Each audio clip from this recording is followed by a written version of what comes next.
Fala pessoal, chamo Henrique Dantas, você está no canal do Treinador Dantas. Hoje venho falar com vocês aqui sobre construções de narrativas, construções de linguagens, diferenças de linguagens ao redor do mundo, ao redor dos nossos tempos, de nossos séculos, trazendo um pouco para a visão filosófica. Lá pelo século XVI para o século XVII, teve uma transição, né, da filosofia humanista para a filosofia moderna, que é um modo de enxergar o mundo. A filosofia humanista, ela trazia o contexto mais de lidar com a natureza, mas não lidando, apreciando a natureza, tendo uma resposta da natureza e ali interpretando, vivendo, questionando. Não era tão questionadora, porém ela vivia através da natureza, do sol, da luz, da água, né, das plantas, das florestas.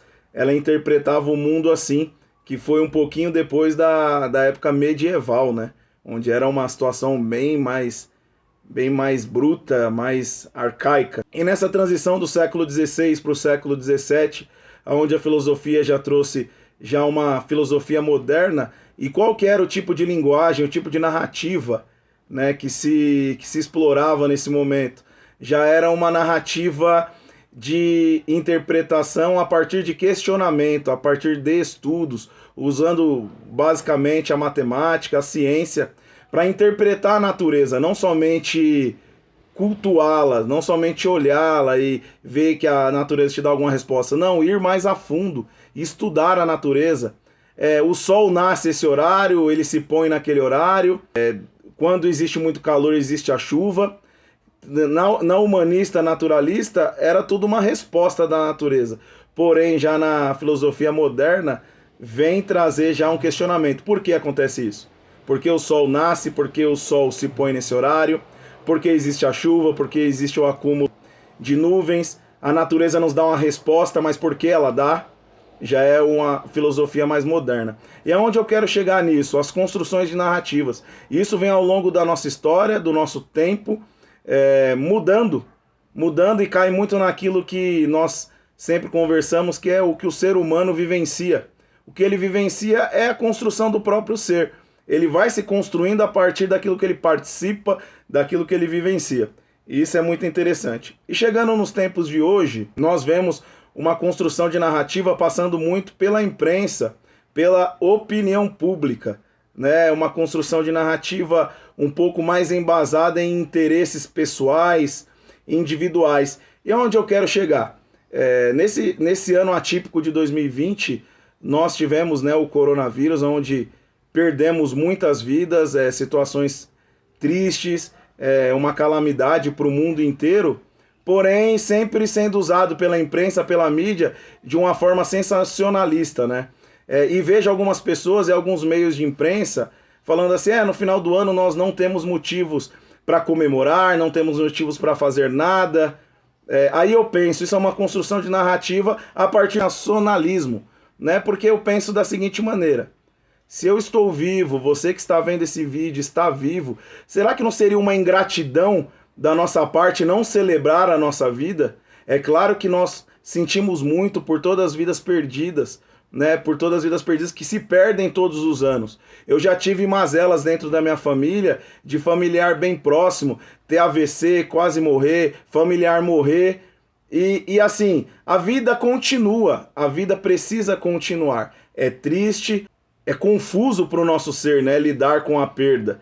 Porém, eu vejo que é uma ingratidão da nossa parte não celebrar a vida. Eu vejo que esse ano é um motivo de agradecimento de todas as dificuldades, todas as situações difíceis. Pode ocorrer conosco, a gente vir ser abatido pelo Covid ou por uma doença, outra qualquer, e ir a falecer.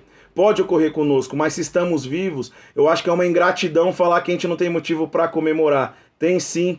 Nós temos motivos a ser gratos a Deus. Ser grato por estar vivo, por acordar, por ter saúde, por ter um alimento na mesa. Eu acho que seria uma ingratidão nossa não celebrar a vida. Então, por isso que todas as vezes que eu acordo, eu agradeço a Deus só por ter acordado, por ter abrido os olhos. Então, vamos pensar. A mídia, ela tenta manipular o tempo todo, né? No dia 24, agora que é comemorado o Natal, eu vi um jornal de grande circulação no Brasil, na televisão, fazendo 1 minuto de silêncio e colocou lá em caixa alta 190 mil mortes. Mas ela não colocou lá quantas pessoas foram libertas, quantas pessoas foram curadas. Por quê? Não dá audiência. O que dá audiência é lidar com a desgraça humana. Infelizmente.